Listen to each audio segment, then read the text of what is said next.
Thank you, Whitaker.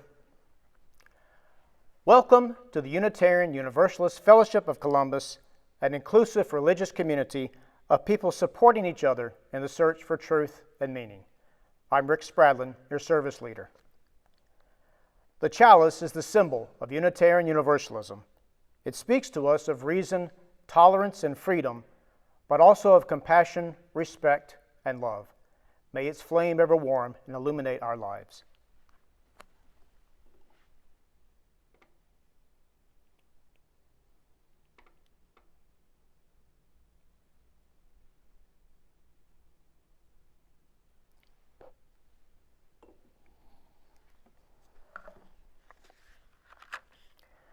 And now let us once again affirm the 7 principles which sum up the core values that Unitarian Universalist congregations support and promote. Number 1, the inherent worth and dignity of every person. 2, justice, equity, and compassion in human relations. 3, the acceptance of one another and encouragement to spiritual growth in our congregations. 4, the free and responsible search for truth and meaning. 5, the right of conscience and the use of the democratic process within our congregations and in society at large. 6, the goal of world community with peace, liberty, and justice for all. And 7, respect for the interdependent web of existence of which we are a part.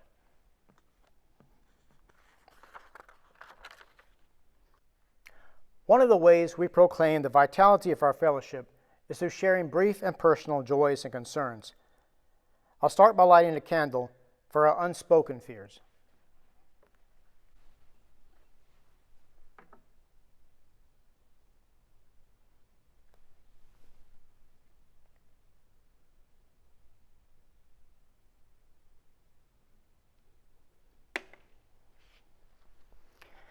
And now I'd like to light a candle for all of our schools who are starting back this week. I know Muskogee County, we're beginning the school year virtually. Several private schools in the area have come back in person. Phoenix City, I know of, has come back with half the student body coming one day and half the next. Different ways that we're all trying it right now. This is all new, unexplored territory. But let's keep all the students and the teachers and the parents in our thoughts and prayers.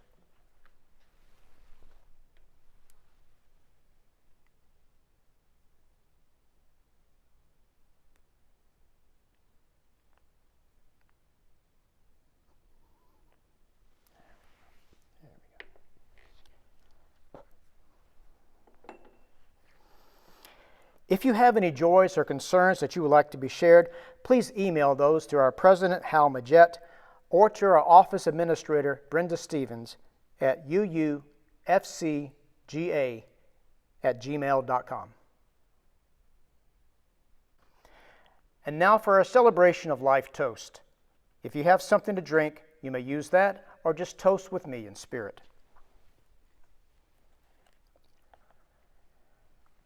We celebrate life. We celebrate life with its beauty and its pain. We lift these cups in tribute to the achievement of human minds and hands and in sensitivity to the frustrations of misfortune and heartache. Not fixing blame or credit for the outcome of chance, sensing the risk, savoring the joy, sharing it all. Knowing of the certainty of death and remembering the value of each moment, we drink our toast of celebration to this time, to the future, to each other, to the throbbing of the earth, sea, and sky with life. Together, we drink this toast in celebration of life. And now Bill Harlan, a member of our fellowship, has a reading for us. I picked a reading today from the Poetry Foundation's website that I think fits quite well with the sermon that Rick picked out that he'll present later. It's the poem called "To Be of Use" by Marge Piercy. The people I love best jump into work head first, without dallying in the shadows, and swim off with sure strokes, almost out of sight. They seem to become natives of that element. The black, sleek heads of seals bouncing like half-submerged balls. I love people who harness themselves, an ox to a heavy cart, who pull like water buffalo with massive patience, who strain in the mud and the muck to move things forward, who do what has to be done again and again. I urge you to go to the Poetry Foundation's website. It's up here on the screen and it's in the description of this video. Read the rest of that poem and go to our website and find out how UUs can harness up to a cart, pull a heavy load through the muck, and get some things done. It's especially important in the next couple of months. Thank you. And now for our offering. If you would like to contribute, you can mail your contribution to UU Fellowship of Columbus, Box 698, Fortson, Georgia, 31808. We have a PayPal account set up as well.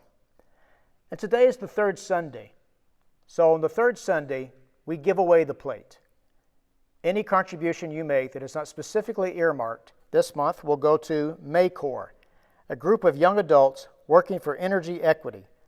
Glenn Rush introduced them to us in her service. And now Whitaker will play us some Chopin. Whitaker?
Resilience and Religious Freedom, written by Reverend Kate Landis, delivered in 2017 at Shoreline Unitarian Universalist Church, Shoreline, Washington.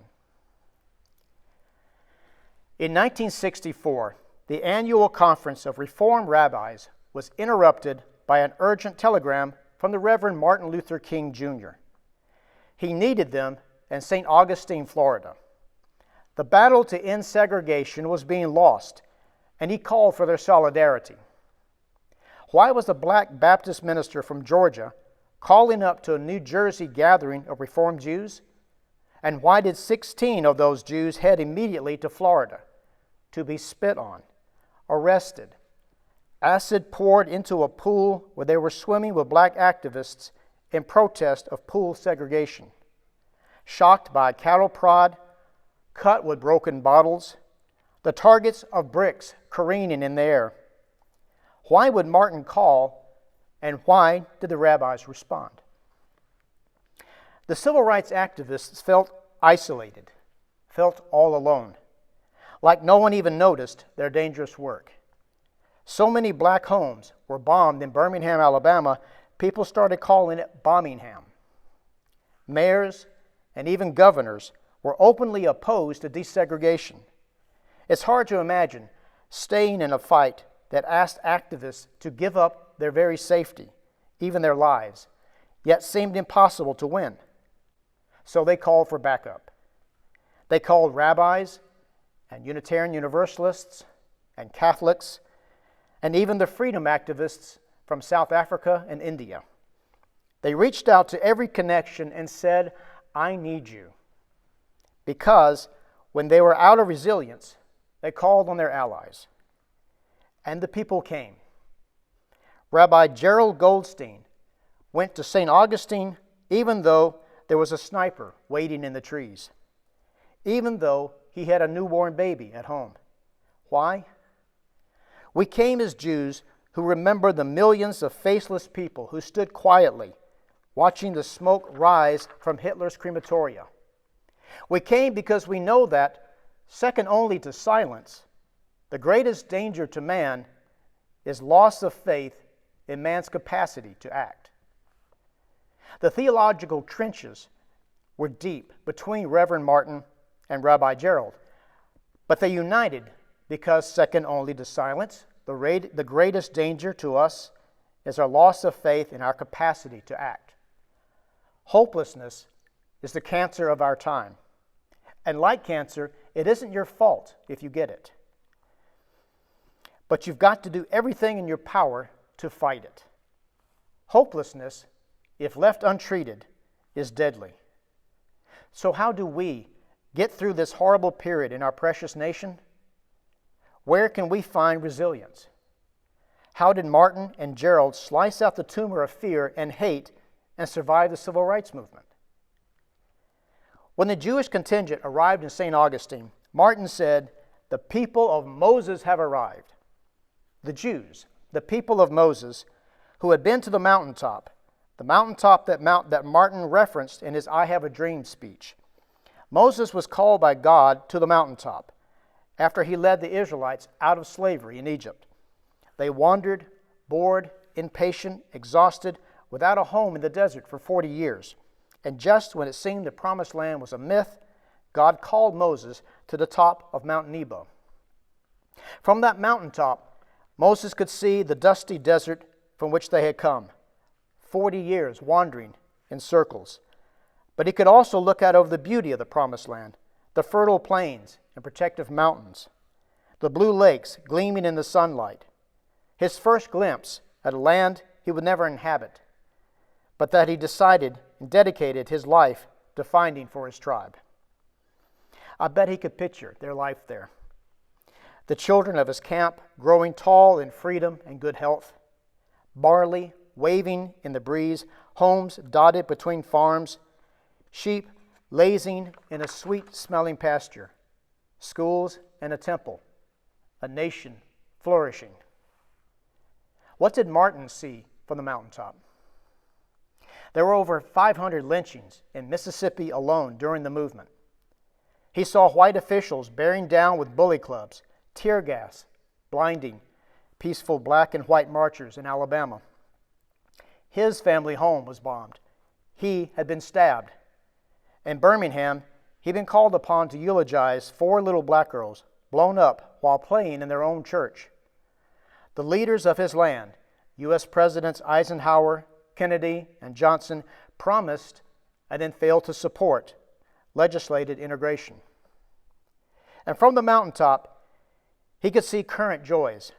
Schools across the South newly integrated.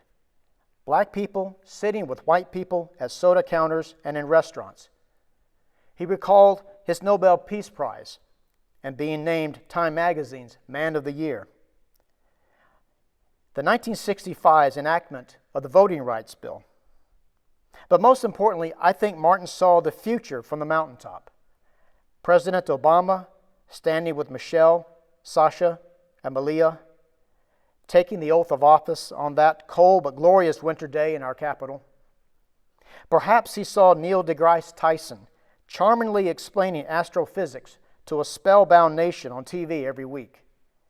Maybe he even saw Misty Copeland dance the lead in Swan Lake as the first black principal ballerina at the American Ballet Theater. Watching hundreds of school children marching on Martin Luther King Day, holding their signs declaring that Black Lives Matter.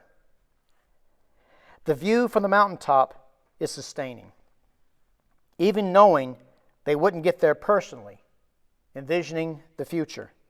The sweetest dream becoming a reality got them through the violence and hopelessness of the immediate moment. What is another arrest when you know freedom is on the horizon? What difference is a legislative letdown when you can see the promised land up ahead? In Transylvania, there stands the remains of a castle destroyed in the 1600s, but about a third of the stone walls are still intact, and 5 flights of rickety stairs along the cliff edge was the prison cell of Francis David. Francis David was the court preacher to King John Sigismund. King John was converted to the Unitarian faith. At the time, a very small group of people believed that the Bible did not state that Jesus was the Son of God, but was a great example of an enlightened humanitarian. Unitarians said we should live like Jesus, not worship him. They also coined our famous phrase, deeds, not creeds, meaning that living your life in an ethical way is much more important than whatever religious creed you subscribe to. King John became a Unitarian, and in that time, it was typical for the king to decree that everyone convert to his choice of church. King John was ready to force conversion to Unitarianism when Francis David had a more inclusive idea.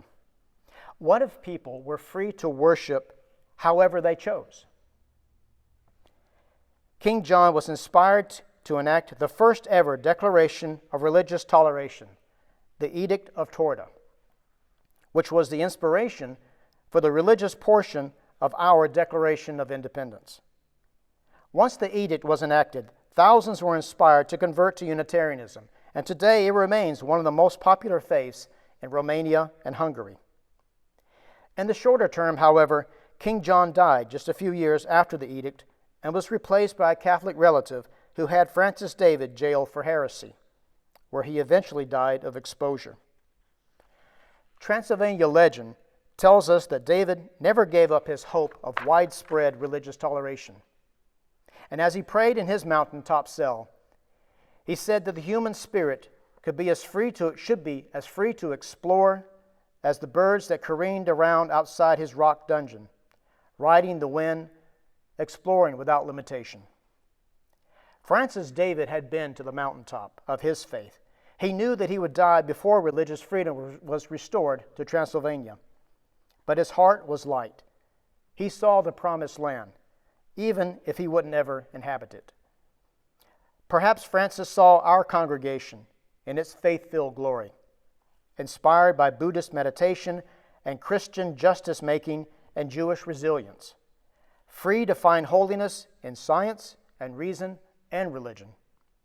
Maybe from that cold cave cell, barred from freedom, but able to watch the birds swoop over the valley, he delighted in our UU children learning factual information about their bodies and human sexuality.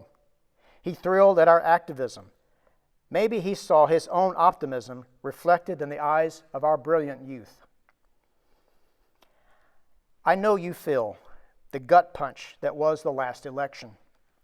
I know it feels like we can't wake up from a nightmare that gets more and more surreal, as our Congress, 92% of whom claim to be good Christians, tear away medical care from children, the elderly, the poor, and the disabled, all the people that Jesus said over and over we should care for the most. I wish I could tell you that next week or next month or even next year things would be better. Maybe they will, maybe they won't. Things may get a lot worse before they get any better. But I do believe that reason and compassion will bend the arc of the universe toward justice.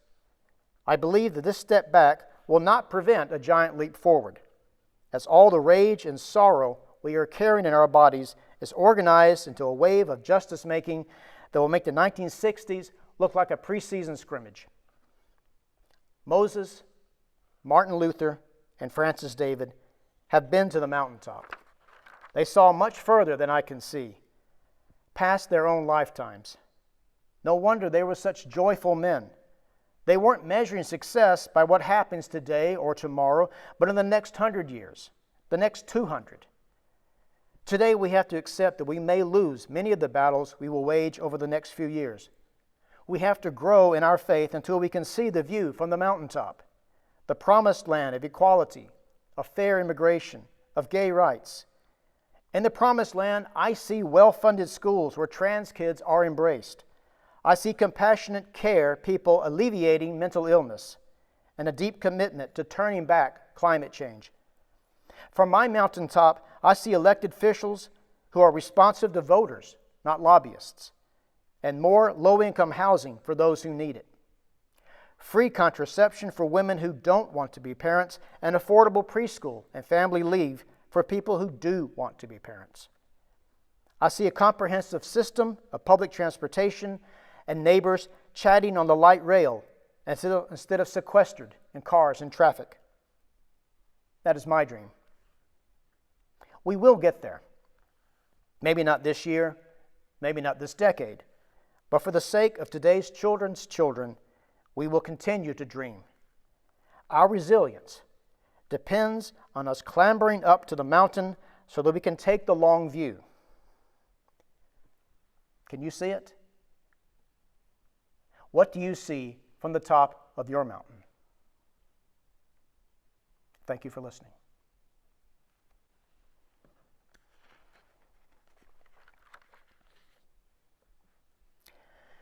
And now, before we extinguish the chalice, stay safe, stay healthy, and we'll see each other soon. We extinguish the chalice here that it might glow gently in our hearts as we leave this place.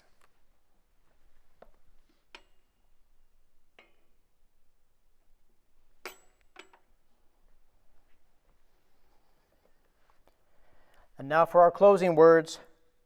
With unity of spirit, we go our ways in universal fellowship until we meet again. So long. And now Whitaker will play Step by Step, the longest march.